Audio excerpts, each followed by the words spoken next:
Hi hello friends, welcome back to our channel. నేను మీ పద్మ. ఈరోజు మన ఛానల్ అయితే రొయ్యల కూర అయితే చేయబోతున్నానండి. ఇక్కడ నేనైతే చిన్న రొయ్యలు అయితే తీసుకున్నాను. శుభ్రం చేసుకొని రొయ్యల కూర, ఉల్లిపాయలు చిన్న తరుక్కొని, టమాటాలు అలాగే చిన్నగా తరుక్కొని చక్కగా గుజ్జు కూరలాగా వండుకున్నాం అనుకోండి. ఇది ట్రావెలింగ్లో కానీ ఇంట్లో మనకి అన్నంతో తినడానికి కానీ చపాతీ దోశలు కానీ చాలా చాలా రుచిగా కమ్మగా ఉంటుంది. బగారా రైస్తో అయితే ఇంకా బాగుంటుందండి. అలాగే తోపుతో కానీ అంబలతో కానీ నంచుకోవడానికి ప్రతిదానికి కూడా కాంబినేషన్ చాలా బాగుంటుంది.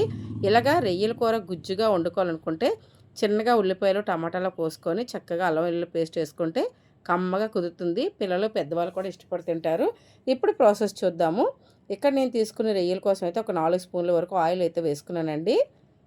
ఆయిల్ బాగా వేడెక్కనివ్వాలి. ఆయిల్ వేడెక్కిన తర్వాత ఇక్కడైతే నేను 4 పచ్చిమిర్చిని చిన్నగా ముక్కలు కట్ చేసి అయితే వేసుకున్నాను. పచ్చిమిర్చి బాగా వేగిపోయిన తర్వాత 2 పెద్ద ఉల్లిపాయలు అయితే చిన్న ముక్కలు కట్ చేసి వేసుకున్నానండి. మన ఉల్లిపాయలు చిన్న ముక్కలు కట్ చేసి వేసుకోవటం వల్ల మనకు కూర అనేది గుజ్జుగా వస్తుంది. ఇప్పుడు ఈ ఉల్లిపాయలని ఒక 2 నిమిషాల పాటు బాగా వేయించాలి. ఈ ఉల్లిపాయలు బాగా వేగిపోయిన తర్వాత చిన్నగా కట్ చేసుకున్న టమాటాలను కూడా, ఇక్కడ నేను 2 టమాటాలు తీసుకున్నాను, చిన్నగా ముక్కలు కట్ చేసుకున్నానండి. ఈ టమాటాలు కూడా ఉల్లిపాయలతో పాటు వేసుకొని బాగా వేయించుకోవాలి. పచ్చిమిర్చి, ఉల్లిపాయ, టమాటా పచ్చివాసన పోయినంత వరకు బాగా నూనెలో వేయించుకోవాలి. టమాటా ఒక 2 నిమిషాలు బాగా వేగిపోయిన తర్వాత, ఇప్పుడు చూసారా మనకి టమాటా వేగిన తర్వాత నూనె అనేది మీదకి తేలింది కదా. ఇందులోని మంచి ఫ్లేవర్ కోసం అల్లం వెల్లుల్లి పేస్ట్ అయితే 2 చెంచాల వరకు వేసుకున్నాను. ఇప్పుడు మొత్తాన్ని పచ్చివాసన పోయినంత వరకు కూడా వేయించుకోవాలి. ఇప్పుడు అల్లం వెల్లుల్లి పేస్ట్ కూడా బాగా వేగిపోయిందండి. చూసారా మనకి నూనె అనేది మీదకి తేలింది కదా. ఇప్పుడు శుభ్రం చేసి పెట్టుకున్న రొయ్యల్ని, ఇక్కడ నేనైతే చిన్న రొయ్యలే తీసుకున్నానండి, ఒక 1/2 కేజీ రొయ్యల వరకు. ఇలా క్లీన్ చేసుకున్న రొయ్యల్ని శుభ్రం కడుక్కున్న తర్వాత ఇప్పుడు మనం వేయించుకున్న ఉల్లిపాయ టమాటాలు కూడా వేసేసుకోవాలి. రొయ్యలు వేసేసిన తర్వాత మనము నూనెలో బాగా కలిసినట్టుగా కలుపుకోవాలి. ఇలా కలుపుకోవడం వల్ల నూనెలో వేగినప్పుడు మనకి నీళ్ళు తేలుతాయండి. రొయ్యలు బాగా కడిగి పెట్టుకుంటాం కదా, బాగా గట్టిగా పిండుకొని అయితే రొయ్యలు అయితే పక్కన పెట్టుకోవాలి. లేదంటే రొయ్యల్లో ఉన్న నీళ్ళు బాగా ఎక్కువ వచ్చేస్తాయి. ఇలాగా 1కి 2 సార్లు కలిపిన తర్వాత మనకు చూసారు రొయ్యలు అనేది కొద్దిగా తెల్లగా వచ్చినాయి కదా. ఇందులోని కొద్దిగా పసుపు అయితే వేసుకోవాలి. పసుపు వేసుకోవడం వల్ల మనకి నీచు వాసన అనేది పోతుంది.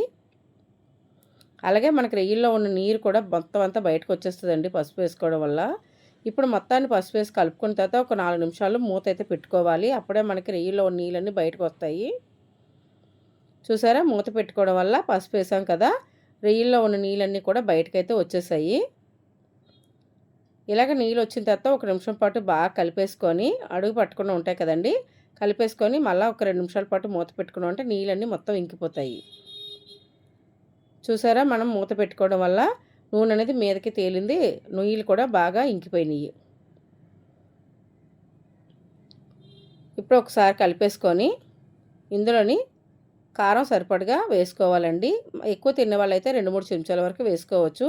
ఇక్కడ నేను ఆల్రెడీ పచ్చిమిర్చి అల్లం వెల్లుల్లి పేస్ట్ వేసాను కదా, 1.5 చెంచా కారం, రుచికి సరిపడగా ఉప్పు అయితే వేసుకున్నాను. ఇప్పుడు ఇందులోనే కొద్దిగంత కొత్తిమీర వేసేసుకొని శుభ్రంగా కలిపేయాలండి. ఉప్పు కారం బాగా రొయ్యలకి పట్టేటట్టుగా కలుపుకోవాలి.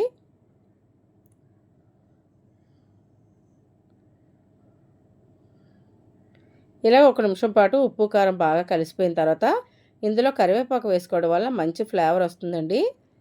మనకి జీర్ణం కూడా త్వరగా అయిపోతుంది. కొద్దిగా కొత్తిమీర కరివేపాకు అయితే వేసుకున్నాను. ఇప్పుడు కరివేపాకు కొత్తిమీర వేసిన తర్వాత ఒకసారి అయితే కలిపేసుకోవాలండి.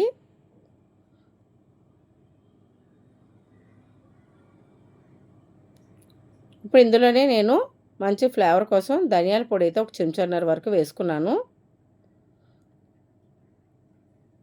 ధనియాల పొడి వేసిన తర్వాత ఒకసారి కిందకి మీదకి చక్కగా కలిపేసుకోవాలి.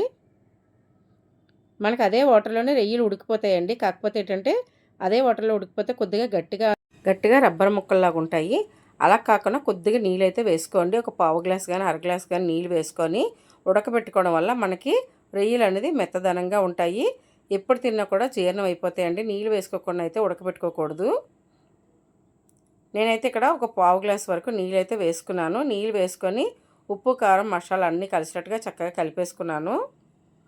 చూసారు కదా, ఇలా కలిపేసుకున్న తర్వాత ఒక 5 నిమిషాలు మూత పెట్టుకొని వదిలేసుకున్నాం అనుకోండి, మన కారము నూనె అనేది మీదకి తేలుతుంది. ఒక 5 నిమిషాలు అయితే నేను మూత పెట్టేసుకొని సిమ్లో అయితే పెట్టేసుకున్నానండి. ఆల్మోస్ట్ మనకి రొయ్యలు అయితే ఉడికిపోయినాయి. చూసారా, రొయ్యల కూర అయితే రెడీ అయిపోయిందండి. అంతే, ఎంతో ఈజీ అయిన రొయ్యల కూర సింపుల్గా ఈ ప్రాసెస్లో చేసుకున్నారంటే మీకే నచ్చుతుంది. పని కూడా చాలా ఈజీగా అయిపోతుందండి. ఎక్కువ హడావిడి లేకుండా రొయ్యల కూరని ఇంత సింపుల్గా ఈజీగా చేసుకోండి. మీకు కూడా ప్రతి ఒక్కరికి నచ్చుతుంది. చపాతీకి, అన్నానికి, కూరకి, దోసకి అన్నిటికీ కూడా కాంబినేషన్ చాలా చాలా బాగుంటుంది. నచ్చింది కదా, లైక్ చేసి, షేర్ చేసి, సబ్స్క్రైబ్ చేయండి. మీ ఫ్రెండ్స్ అండ్ రిలేటివ్ కూడా షేర్ చేయండి. ఈసారి రొయ్యలు తెచ్చుకున్నప్పుడు ఈ కర్రీని అయితే తప్పకుండా ట్రై చేయండి. మీ అందరికీ కూడా బాగా నచ్చుతుంది. ఓకేనా? Thank you for watching. Bye friends.